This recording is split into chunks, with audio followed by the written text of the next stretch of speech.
In Blender, it is quite easy to start a fluid simulation, but many people find it difficult to stop the flow without ending the simulation. In this tutorial, we will learn how to easily start the flow and stop the flow. So, let's get started with our base file. In this scene, we have just added one simple water tap already.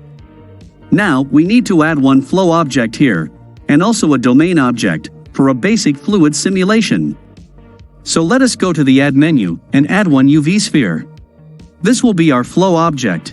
So let us move it up to place it precisely at the exit end of the tap like this. Fine. In order to now convert this into a flow object, go to the Physics tab and enable the fluid properties. Then in this fluid type, select the flow option. Then in the flow type, we have to select liquid. And in the flow behavior, let us select inflow. Also, we want the water to come out in this direction, with some velocity towards the positive x dimension. So, turn on the initial velocity option and in the initial x field, let us enter some value like 2 meters per second. Now, we also need to add a domain object here. So, go to the Add menu and add one cube. Then enlarge it sufficiently so that it covers the flow object. Let us turn on the wireframe view mode. In order to convert it into a fluid domain, enable its fluid properties in the Physics tab. Then in this type field, we have to select domain.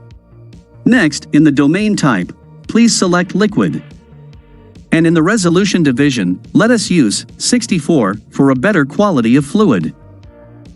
We will set up the material part later for the fluid. Let us first play the simulation and verify it. We can see the water is flowing nicely through this tap.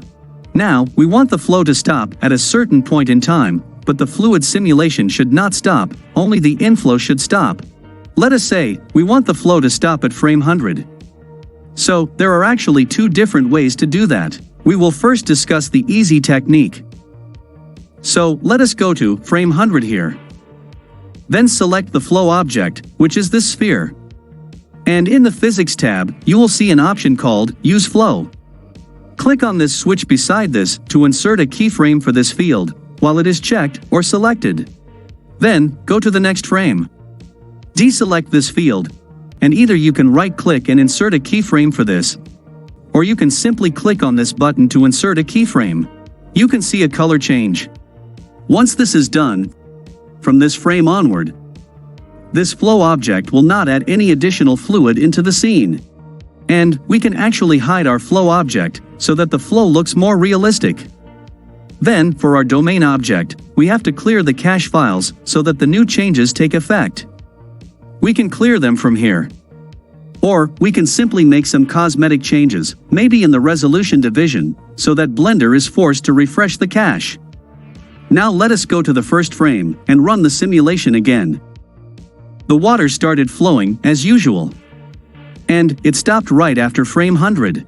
So this was the easy technique. You can use this to control the inflow. You can start the flow or stop the flow at any point in your fluid simulation.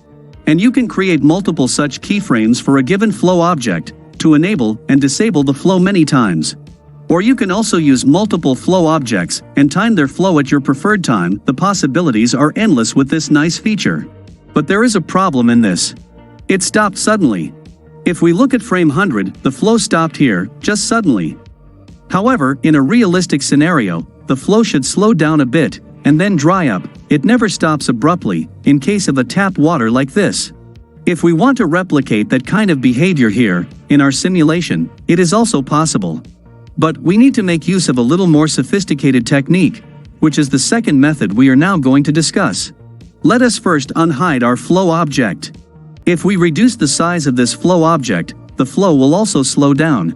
So we have to animate the size of this flow object just before our frame 100, so that the flow slows down before it stops completely.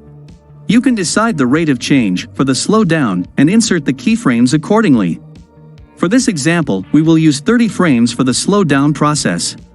Since it stops at frame 100, we will go to frame 70. To animate the size property, go to the Properties tab. Please ensure that the flow object is selected. Now right-click on this size values and insert a keyframe. Let us now go to frame number 100. And we will reduce the size of the flow object here. But in reality, when such a flow slows down, the thickness of the flow comes down towards its bottom face, and then it stops. This sphere should not just reduce its size around its center, it should also come down here. So we have to first move its pivot point to some point here. Let us hide the domain object and go to the solid view mode. In order to change its pivot point, or the origin, select the flow object, and go to the edit mode. First, deselect everything. We need to select any one suitable point in the bottom area. Let us select this one, and then, go to the mesh menu, then under snap, select the option called cursor to selected. The 3D cursor has moved to this point. Let us go back to the object mode. Now, go to the object menu, and under set origin, select origin to 3D cursor. So the origin point has moved here.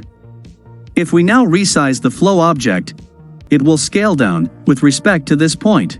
So on frame number 100, let us reduce the size factor for all these three to 0.4. And you can see, the flow object has reduced its size, as well as it shifted down. This is exactly what we wanted. We have to now insert a keyframe for these values. Okay, we can probably hide the 3D cursor, because it is hanging here unnecessarily as an obstacle now. So we will again start the simulation to verify the effect of our changes. But before that, we have to first clear the existing cache. So select the domain object, then go to the physics tab, and make some cosmetic changes to the resolution division as before. Go back to the first frame. Let us turn on the wireframe view mode and run the simulation. So here goes our water flow from the tap. And you can see how the flow slows down, and then it stops. Let us look at it once more. We have a steady flow in the beginning. Then it dries up, and then completely stops. This is much more realistic, and you can employ this technique in various other places as well. And along with it, we can also animate the handle of the tap to create a tap closing action. Let us go to frame number 70. We have to go to the Object Properties tab. By the way, the handle is part of an object group or collection called knob.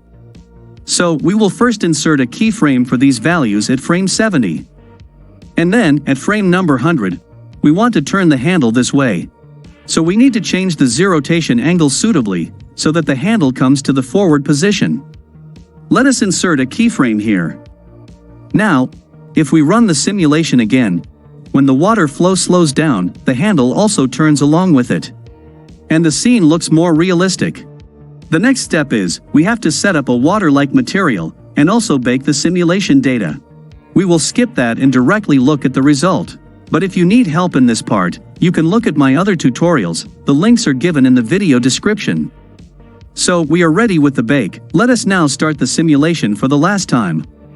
The water flow looks nice. You can use any one of the two techniques, based on your requirement.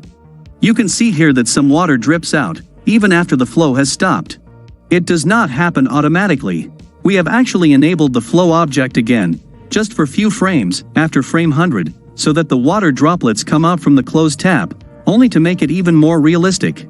You can try out anything like this. And in case you are using an outflow object, you can use this method also for outflow. Please let us know in the comment what kind of result you get. I hope you like this tutorial. Thanks for watching, and don't forget to subscribe to this channel.